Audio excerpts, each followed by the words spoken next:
أنبئوني بأسماء هؤلاء إن كنتم صادقين قالوا سبحانك لا علم لنا إلا ما علمتنا إنك أنت العليم الحكيم۔ پہلی آیت کا ترجمہ ہے وَإِذْ قَالَ رَبُّكَ لِلْمَلَائِكَةِ إِنِّي جَاعِلٌ فِي الْأَرْضِ خَلِيفَةً، اور جس وقت کہ آپ کے پروردگار نے کہا فرمایا فرشتوں سے کہ میں زمین میں اپنا خلیفہ بنانے والا ہوں۔ قالوا اتجعل فيها من يفسد فيها ويسفك الدماء، تو ان سب نے کہا کیا آپ زمین میں ایسی چیز پیدا کرنا چاہتے ہیں جو زمین میں فساد مچائیں گے اور خون بہائیں گے؟ وَنَحْنُ نُسَبِّحُ بِحَمْدِكَ وَنُقَدِّسُ لَكَ، اور حال یہ ہے کہ ہم آپ کی تسبیح بیان کرتے ہیں اور آپ کی پاکی بیان کرتے ہیں۔ قَالَ إِنِّي أَعْلَمُ مَا لَا تَعْلَمُونَ، اللہ رب العزت نے فرمایا میں وہ تمام باتیں جانتا ہوں جو تم سب نہیں جانتے۔ یہ سورہ بقرہ کی آیات ہیں اور اس میں اللہ تعالیٰ نے دنیا کی پیدائش سے پہلے کا واقعہ بیان فرمایا ہے، دنیا کے بنانے سے پہلے کا واقعہ بیان فرمایا ہے۔ ظاہر ہے کوئی انسان دنیا جب سے بنی ہے اسی وقت کی چیزیں بتا سکتا ہے، جب انسان خود ہی نہ بنا ہو، دنیا نہ بنی ہو، اس سے پہلے کی باتیں کون بتا سکتا ہے؟ یہ تو اللہ رب العزت کی شان ہے، کیونکہ جب دنیا نہیں تھی تب بھی اللہ رب العزت کی ذات تھی، اور جب دنیا نہیں رہے گی تب بھی اللہ رب العزت کی ذات باقی رہے گی۔ اس وقت اللہ تعالیٰ نے تمام فرشتوں کو جمع فرمایا اور ایک مشورہ طلب فرمایا کہ بتاؤ میں زمین میں اپنا ایک خلیفہ یعنی کہ انسان کو بنانے والا ہوں، تمہاری کیا رائے ہے؟ تو سارے فرشتوں نے اعتراض کیا۔ اللہ رب العزت مشورہ فرما رہے ہیں اور اللہ کی پیش کردہ بات پر فرشتے اور شیاطین اعتراض فرما رہے ہیں۔ کیوں آپ ایسی شے، ایسا انسان، ایسی مخلوق بنانے جا رہے ہیں جو زمین میں خون بہائیں گے اور فساد مچائیں گے؟ قرآن میں دونوں چیزیں۔ ہم تو آپ کی تسبیح بیان کر ہی رہے ہیں، آپ کی پاکی بیان کر ہی رہے ہیں، آپ کے لیے سجدہ کر ہی رہے ہیں، ان کو پیدا کرنے کی کیا ضرورت ہے؟ اللہ تعالیٰ نے فرمایا قال انی اعلم ما لا تعلمون، میں وہ تمام باتیں جانتا ہوں جو تم نہیں جانتے۔ وعلم آدم الاسماء كلها ثم عرضهم على الملائكة فقال انبئوني باسماء هؤلاء ان كنتم صادقين، اور اللہ تعالیٰ نے حضرت آدم علیہ السلام کو تمام چیزوں کے نام سکھلائے، پھر فرشتوں پر پیش کیا گیا اور فرمایا کہ بتاؤ ان سب کے نام کیا ہے اگر تم سچے ہو۔ قالوا سبحانك لا علم لنا الا ما علمتنا انك انت العليم الحكيم، ان سب نے کہا آپ کی ذات پاک ہے، ہمیں کسی چیز کا علم نہیں ہے مگر یہ کہ جو آپ نے سکھلایا، یقیناً آپ خوب جاننے والے اور خوب حکمت والے ہیں۔ ظاہر ہے کہ آدم علیہ السلام کی جب پیدائش ہوئی اور انہیں کچھ پتہ ہی نہیں ہے کہ کس چیز کا نام کیا ہے، اللہ رب العزت نے ہی حضرت آدم علیہ السلام کو تمام چیزوں کے نام سکھلائے، بتلائے۔ اور کیسی دشواری ہوتی اگر چیزوں کے نام نہیں ہوتے، اگر چیزوں کے نام نہ ہوتے پھر کیسی پریشانی ہوتی، کسی بھی چیز کو سمجھنا مشکل ہوتا۔ انسان کے ہی نام اگر نہ ہو، صرف انسان ہی کہہ دیا جائے کتنی پریشانی ہوتی۔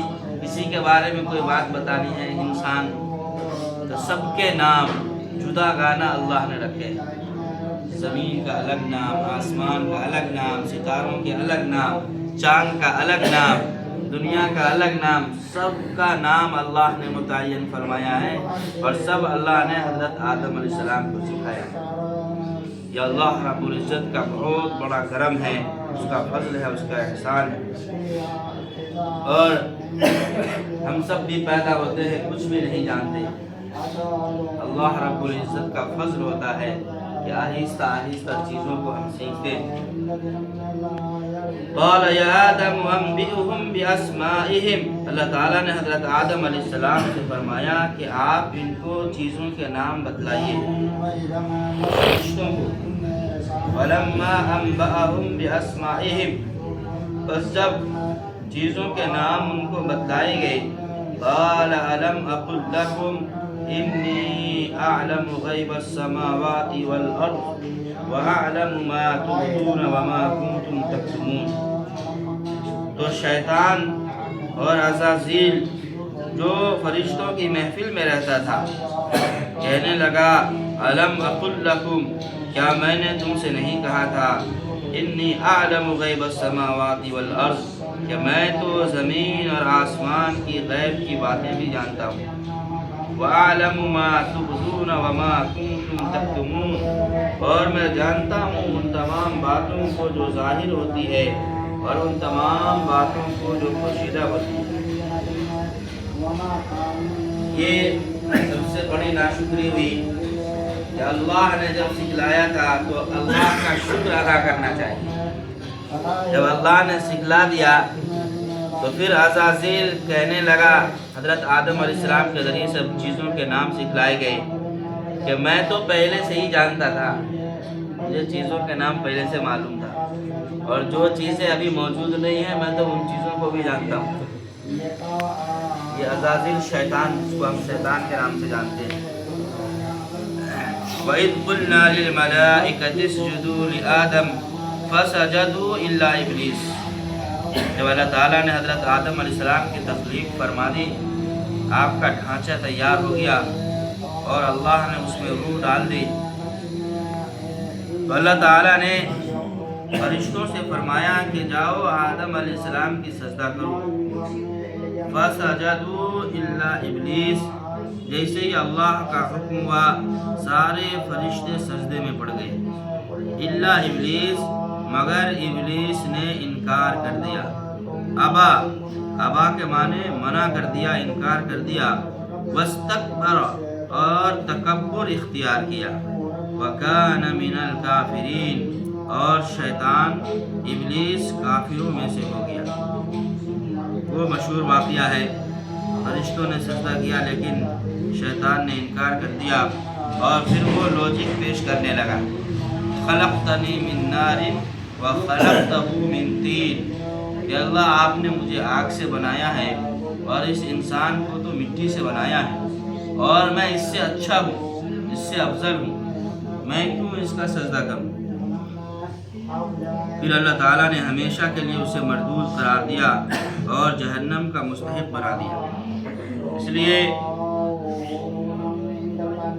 ہمیں بھی ان چیزوں کے اوپر غور و فکر کرنا چاہیے کہ اللہ کے جو احکامات ہیں، اللہ کا جو پیغام ہے، بلا چوں اور چرا، دماغ کو دخل دیے ہوئے، بغیر دماغ کو دخل دیے ہوئے اللہ کے احکام کے اوپر عمل کرنا ہے۔ ہمیں اس میں کوئی لوجک تلاش نہیں کرنا ہے، اس کا کیا فائدہ ہوگا یا ہمارے لیے کیا مفید ہے۔ اللہ کا حکم اگر ہے تو ہمیں اس عمل کو کرنا ہے۔